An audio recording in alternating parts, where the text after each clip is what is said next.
Hello folks, let's talk about pressure transducers today. Why not? I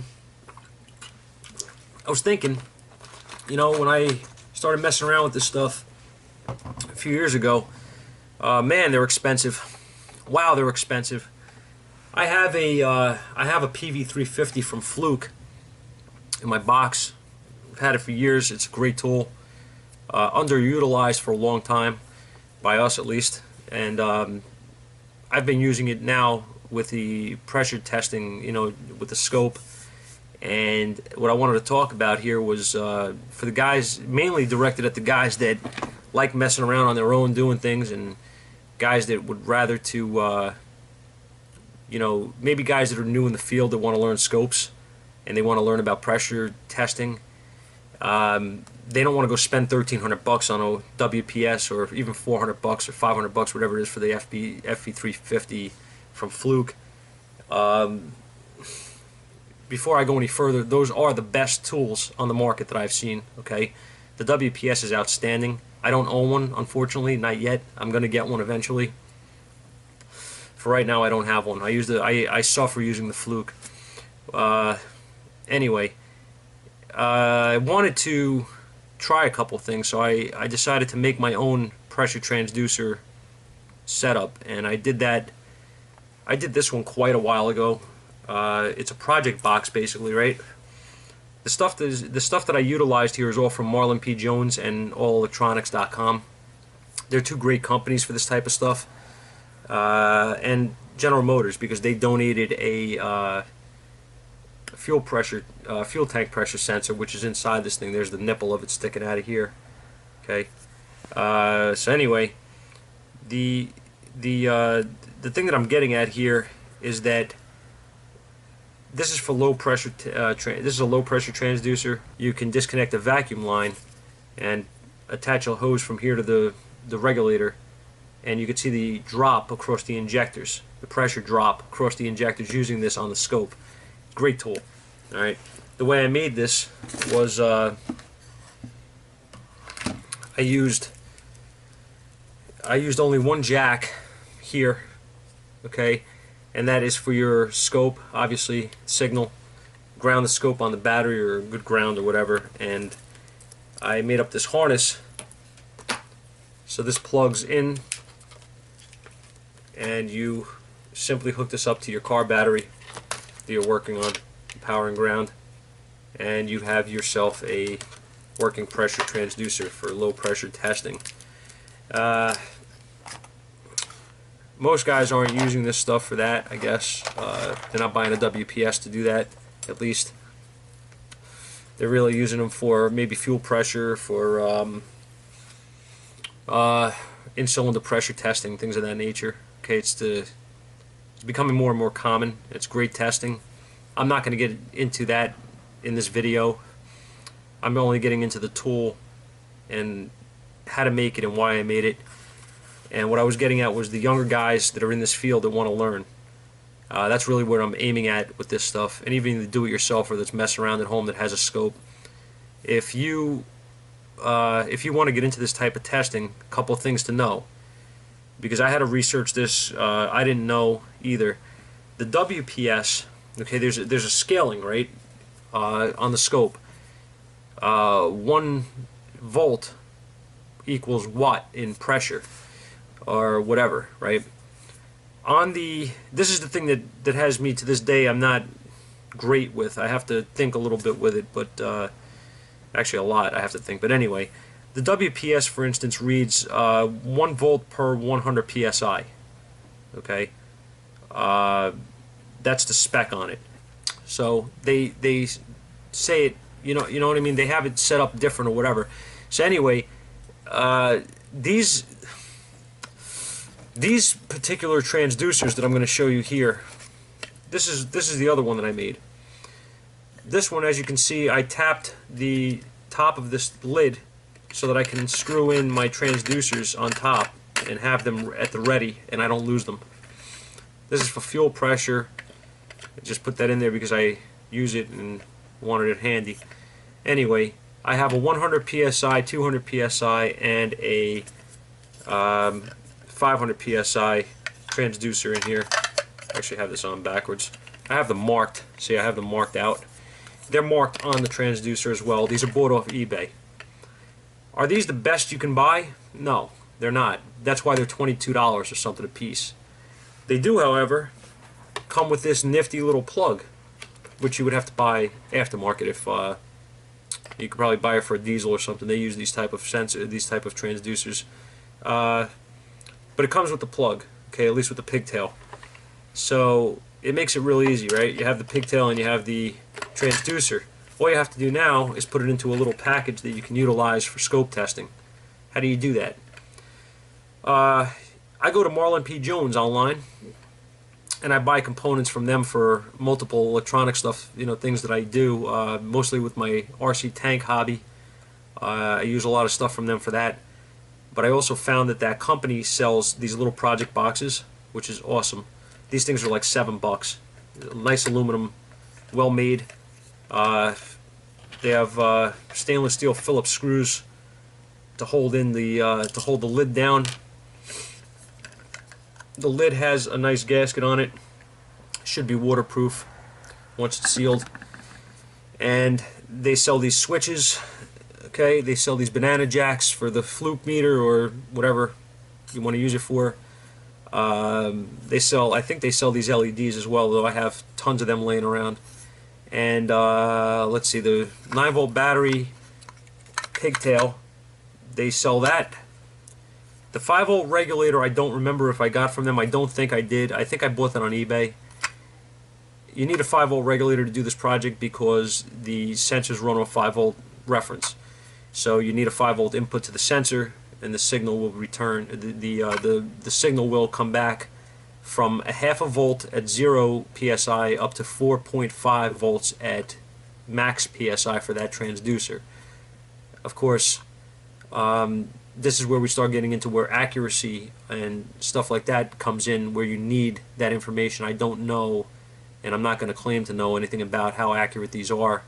I do know they work, and from the one test that I did with in-cylinder pressure testing, with the math and stuff, the thing did come out accurate. I measured the compression on this engine with a regular gauge, and the compression was like 175 psi. And when I did it with the transducer, the math formula, whatever, it came out even. It was right. It was right on the mark. So I'm not good with that. It's just not my thing, mathematics and stuff. But I struggle with it. But that's not what this is about. What I wanted to show you is how this thing is made. So if you want to go out and make one, because again, if you are a new tech or a young tech who doesn't know in 5 years from now if he's still going to be doing this, you can easily fall into a trap. That's all I can say. It's a trap. Because what will happen is you'll see these things, and especially today with the videos that are out on YouTube and Facebook and all the media that's out there, you guys will go out on, and see like this pressure testing. You'll do a Google search and see like these guys like online doing these pressure testing things, and you're like, wow, this is so cool. This is what I need to learn, and you should learn it if you're going to be in this field. You need to learn this kind of stuff because this is what modern day testing is about, right? But let's give you a scenario, right? You're a new guy, you're new tech, you're 18 years old, you're out of school, you went to Lincoln Tech, or you went to Stevens, or you went to wherever, and you're gung-ho and you want to learn and you want to work, and you see this stuff and you say, I gotta have it, I need this stuff for testing. And you're probably learning this now in your tech school, or at least some of them are got to be teaching this stuff. So you're going to go out and buy a scope. What do you buy? Well, you got a lot of choices. You could go out and buy anything from a one-channel scope for $100. You could go out and buy a 8-channel scope for a couple of $1,000, right? A few $1,000, whatever. You could buy a cheap Chinese scope for a few $100. I don't know how good they are. There's options everywhere, right? Most of the guys that are mechanics aren't going to go buy those off-brand things or whatever. They're going to go out and buy like a Snap-on Veris, right, which is a scanner. Also, you're going to buy like what's the scope is the Vantage Ultra now. Is the new one. So you're going to go out and buy a Vantage Ultra for $2,000 maybe. I don't know. I'm guesstimating here roughly. And if you want to buy their pressure transducer setup or whatever, I don't even know what they sell. You can go out and buy one from Pico. Pico makes the best one on the market. It's the WPS. It's going to cost you somewhere in the neighborhood of $1,200. The Fluke PV350 somewhere in the range of, I don't know, $400, guys, something like that. They're expensive. They're not cheap. And what I'm getting at is, are they worth the money? Hell yeah, they're worth the money. My problem with it is the guys that are getting into this field that don't know if they're going to be here 5 years from now. You're going to go out and spend thousands and thousands of dollars on this stuff, and then all this equipment is going to be useless to you if you decide to leave the field, right? That's one scenario. The other scenario is techs that are out there that just don't have the money to go out and buy this stuff. There's a lot of us, guys. We're broke. I'm broke. You fix cars, you do what you got to do, you pay your bills, and you're broke. You can't go out and you can't quantify spending, $1,000 on a tool. You just can't do it. Like, you need the money for bills. Like, you just can't go out and spend that money, like, for something that do I really need to buy this? And it'd be nice to have, but whatever. Well, what I'm trying to get at is, you don't have to go out and spend that money to do pressure testing or to learn pressure testing. You can make this yourself in your house. I did. If I can do it, you guys can do it. Believe me, it's not hard. Components you need. Well, pick a transducer, right? I bought 3 of them because they were cheap. And you need a project box. You use different sizes. Obviously, I have this one a little smaller, obviously, than, see, it's a little smaller. They have different sizes. They have them made out of plastic. They have them made out of aluminum. I opted for the aluminum ones. I would recommend probably getting the plastic ones because they're much easier to work with. You have to drill these, to make them nice and neat. And aluminum, this is just, it's a pain in the ass a little bit to drill compared to the plastic. It's not hard, but it's compared to the plastic, it's night and day difference working with it, obviously. So this is pretty thick, pretty good aluminum piece. So you need a project box. Pick what you want, obviously aluminum or plastic. You need a 5-volt regulator, which, see if I can get, if you guys could see that, there's a number on it. That's fine. That regulator works great. The wire was in the way. Let's see. Is that what you're saying? Let's see that. Okay. So there's your 5-volt regulator. That was purchased, I think, off eBay, if I remember right. You have an option, of course, of what kind of regulator you want to use. I would recommend this style of 5-volt regulator, the one that's all contained in a little box here, because it's very easy to work with. The marked input and output. This is what I would recommend using for your project.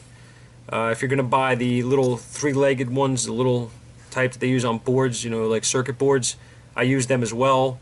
They're not marked, so you have to know how to hook them up. If you're not familiar, you're not comfortable, don't use them, you'll blow them. Just a word of advice. If you're comfortable, go for it. Otherwise, I don't see any reason not to use these. They're not that big. They're not expensive. They're probably like $12 or something like that. And when you go to Marlin P. Jones, you can buy just about everything else you need there. You buy these banana jacks, you buy these switches, you buy the 9-volt, you buy the 9-volt battery pigtail here, right? And I just, you can see this battery stays in here. I don't know if you could see that too good, but I made out of the plastic carton that the battery came in, I just made a little retainer there so it doesn't come out, okay? And that's really it. Now, how to hook this up when you're making this thing is pretty simple. They give you this lead, okay, for the hookup to the sensor itself, right? You're going to have ground here.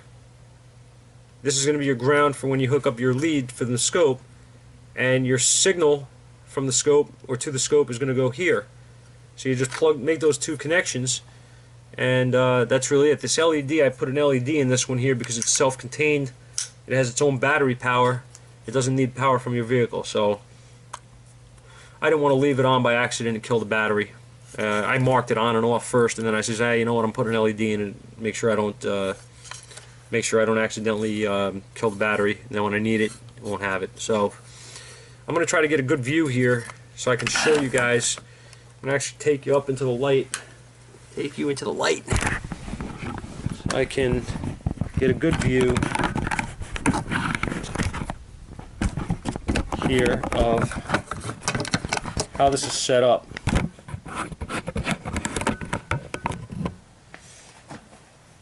Alright.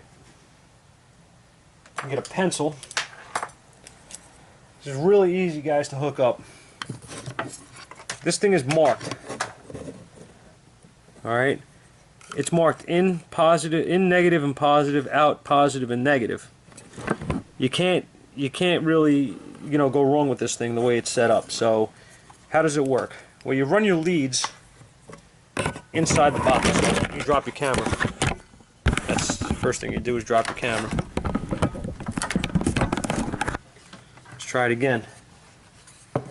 Okay, you run your leads inside the box. I put a grommet in here, right? Drilled a nice hole, put a nice grommet, ran my leads inside.